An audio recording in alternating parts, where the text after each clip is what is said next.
Jóvenes estudiantes, muy buenos días y bienvenidos al curso de Historia del Perú. Y les saluda el docente Ronaldo Cotera. Muy bien, el tema que vamos a trabajar el día de hoy es el siguiente. Vamos a trabajar la Guerra del Pacífico, pero en esta ocasión vamos a tocar un subtema que viene a ser justamente la Guerra de la Sierra, la campaña de la Sierra, también conocido como la resistencia y el fin de la guerra, básicamente, ¿no? Entonces, de alguna u otra forma, esta es pues la última etapa que va a comprender desde 1882 hasta 1883. Hay que iniciar señalando que la campaña de la Sierra, de la Breña o campaña de la Sierra, como es conocido, es la última etapa de la Guerra Fría del Pacífico, ¿no? De la Guerra del Pacífico, perdón, que comprende desde la ocupación de Lima en enero de 1981 hasta la retirada de las tropas chilenas de la ocupación del sur del río de Sama en junio de 1884. Ahora, debemos tener en cuenta que tras la caída de Lima, ninguna de las fuerzas políticas peruanas aceptó la secesión de Tarapacá como condición para el retiro del ejército expedicionario chileno. Por el contrario, comenzaron a reorganizarse remamente después del ejército peruano en las regiones no ocupadas. Y aquí vamos a ver principalmente el gran desenvolvimiento de Andrés Avelino Cáceres.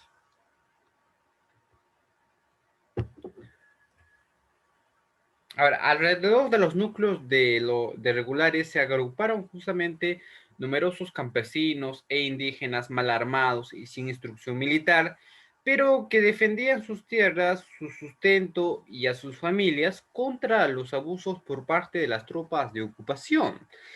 Aquí va a ser justamente el caudillo Andrés Avelino Cáceres, quien era pues su principal organizador y jefe militar. Y hay que hablar un poco acerca de quién es este personaje. Hay que señalar que Andrés Avelino Cáceres nació en Ayacucho el 10 de noviembre de 1836. Siguió la carrera militar sirviendo lealmente al presidente Ramón Castilla en las campañas contra Echenique en 1884 y a Vivanco en 1857.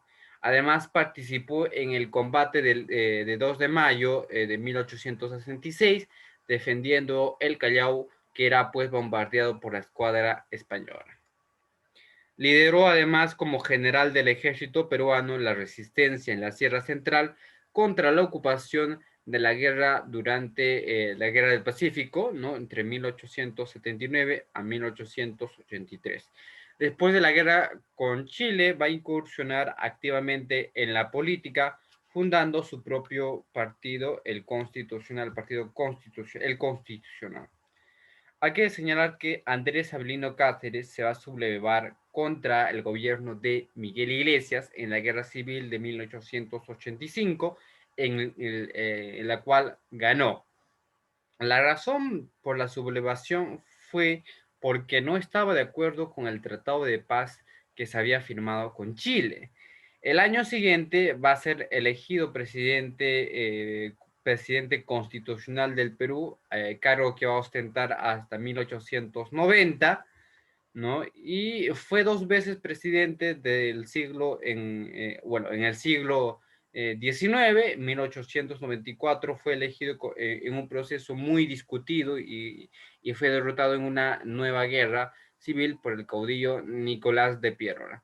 Andrés Avelino Cáceres, conocido también como el Brujo de los Andes, falleció el 10 de octubre de 1923 a la edad de 87 años. Muy bien, entonces la gran pregunta que debemos hacernos respecto al siguiente tema es justamente cómo actuó la población peruana frente a la ocupación. Hay que iniciar señalando que la decisión peruana de resistir a la invasión chilena estuvo basada, entre otras cosas, en la necesidad de conservar un territorio crucial, económica, política para el país. Fue así como durante toda la ocupación chilena se va a intentar pues mantener la unidad territorial y evitar la división, cosa que pues había sucedido muy recurrentemente en algunos periodos anteriores, ¿no? Y precisamente posteriores a este hecho se van a dar justamente dos campañas, la campaña de la Breña y la campaña del norte. No, hay que puntualizar que la campaña de la Breña es justamente entre 1882 y 1883, donde el conocimiento de la región, la habilidad militar, el dominio del quechua y el incuestionable liderazgo de Andrés Avelino Cáceres sobre las montaneras o milicias fueron pues los principales factores que determinaron el triunfo en Pucará, en Marcavalle y Concepción, y que obligaron a los chilenos a abandonar la Sierra Central, ¿no? Entonces, de alguna u otra forma, podemos ver aquí lo que viene a ser justamente la campaña de la Breña. En la campaña de Breña vamos a señalar que Chile va a dedicar toda su actividad a la consecución de un propósito, valiéndose de los medios más viles e inescrupulosos, y para mayor desdicha encontró pues compatriotas nuestros que, inspirándose más en sus ambiciones personales que en las supremas conveniencias de la patria, tornándose en eficaces colaboradores del invasor. Si nos, si nos se nos cupó tan mala suerte, no se debió pues en modo alguno a la presión de armas enemigas, sino más bien al estado de desorganización en el que se encontraba el Perú, a los desaciertos de dirigentes que no supieron ni quisieron mantenerse firme, ¿no? Hasta el último extremo, donde la voluntad de luchar por la integridad territorial de la nación, y que de lejos de esto pues coadyuvaron, ¿no?, a la labor emprendida con inaudito refinamiento por el enemigo, dejando al ejército no solo pues sin apoyo alguno, sino restándole al que podía haberle proporcionado, ¿no? Entonces, esto es una frase que lo dice justamente Cáceres en un escrito en 1883. Entonces, de alguna u otra forma podemos ver justamente cómo se va a desarrollar aquí en el mapa, podemos ver cómo es que se va a desarrollar justamente lo que viene a ser justamente la campaña de la Breña. Estamos viendo justamente la campaña de la Breña, ¿no?, que el ejército chileno se va a empezar a movilizar, y vamos a ver justamente aquí, está desde Trujillo, está en Huamanchuco, está en Siguas, ¿no? Justamente luego va a estar en Guayas, luego en Cerro de Pascua, en Junín, en Tarma, luego a Sangarará, luego va a estar también va a estar en Concepción. Victorias que, por cierto, fueron de alguna u otra forma ganadas gracias al determinismo que tuvo pues este personaje en esta elocuente batalla. Posteriormente a ello se va a dar la campaña del norte. La campaña del norte es básicamente en la Sierra Norte, ¿no? Donde el ejército liderado por el general Miguel Iglesias logró una victoria en la batalla de San Pablo, ¿no? Vamos a ver que con Miguel Iglesias, convencidos de que continuar con la resistencia solo pues agravaría los estragos que la guerra ocasionaba al país, invocó en agosto de ese año, desde su hacienda en Montán, Cajamarca, iniciar las negociaciones para una paz definitiva, ¿no? Y ahí vamos a conocer el famoso Manifiesto de Montán, ¿no? Entonces, el Manifiesto de Montán básicamente se habla de una especie de honor que impide justamente los arreglos pacíficos, cediéndole un pedazo de terreno, y por no ceder pues este pedazo de terreno que representaba un puñado de oro, fuente de nuestra pesada corrupción, permitimos que el pabellón enemigo se levante indefinidamente eh, sobre nuestras almas, más altas torres, desde Tumbes hasta Loa, que saqueen e incendien pues nuestros hogares hasta que se profanen nuestros templos, que se insulten a nuestras madres, esposas e hijas por mantener ese falso honor. Viudas y huérfanos de los que cayeron en el campo de la batalla, ¿no? Hoy desamparados y a merced del enemigo, tienden pues la mano en la demanda de un mendrugo, ¿no? Entonces eso va a ser, por ejemplo, lo que es conocido como el famoso Manifiesto de Montan. El fin de la guerra definitivamente va a traer consigo que Chile va a aprovechar justamente la convocatoria de paz y reconoció justamente al gobierno de Iglesias instaurado en el norte, donde las negociaciones debían iniciarse pues en términos favorables para Chile, pero estas no serían pues posibles mientras Cáceres mantuviera la resistencia. Es así que en julio de 1883 se realizó la batalla de Huamachuco, que significó básicamente la derrota de Cáceres, debido pues a la pérdida de apoyo por parte de un sector de la población que estaba plegada a la propuesta de Iglesias.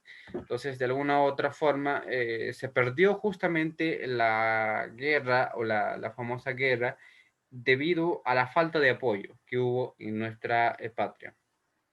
Posteriormente, se va a firmar lo que se conoce como el Tratado de Ancón, ¿no? Entonces, hacia octubre de 1883, las tropas chilenas se presentaban justamente a abandonar la capital y finalizaban los preparativos para la firma de paz. Iglesias va a comisionar a José de la Riva Agüero, ¿no? Va a comisionar justamente a José Antonio eh, a José Antonio de la Valle, Mariano Castro Saldívar, va y a Jovino Noa la preparación del texto de base. El 20 de octubre se va a firmar justamente el Tratado de Ancón, que fue ratificado en marzo de 1884, ¿no? Entonces, recién en julio de ese mismo año, Cáceres admitió oficialmente dicho tratado. Entonces, hay que señalar que el tratado definitivamente pues fue básicamente de la siguiente forma, ¿no? Este fue favorable a Chile y fijó las siguientes condiciones.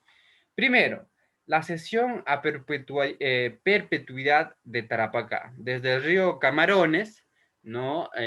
Por el norte hasta el río Loa por el sur. Toda esta parte que están viendo aquí jóvenes en el mapa, Arica, Pisagua, Iquique, Chipana, todo esto lo va a perder, definitivamente. La retención de 10 años de Tacna y Arica, ¿no? Lo que continuaría pues en posición de Chile. Finalizado este plazo, se decidiría pues mediante un plebiscito si estas provincias quedaban en poder de Chile o se reintegraban del Perú, caso que nosotros lo conocemos, que recuperamos a través de un plebiscito en 1929, Tacna y Arica hasta el día de hoy ya no lo hemos podido recuperar. Ahora, hay que señalar, jóvenes estudiantes, que el Tratado de Ancón significó pues una nueva delimitación geográfica para el Perú, ¿no? Ahora pues tendría una frontera básicamente con Chile, porque recordemos que nosotros básicamente no teníamos limitación con Chile, pero eso a partir de esta guerra, ¿no? Que vamos a justamente a tener como resultado esto. Las consecuencias de la guerra, sin lugar a dudas, lo podemos dividir en tres causas: económicas, sociales y políticas. En económicas podemos señalar que la infraestructura del país quedó destruida y la economía paralizada, donde las grandes ciudades como Lima y las haciendas habían sufrido la imposición de fuertes cupos de guerra.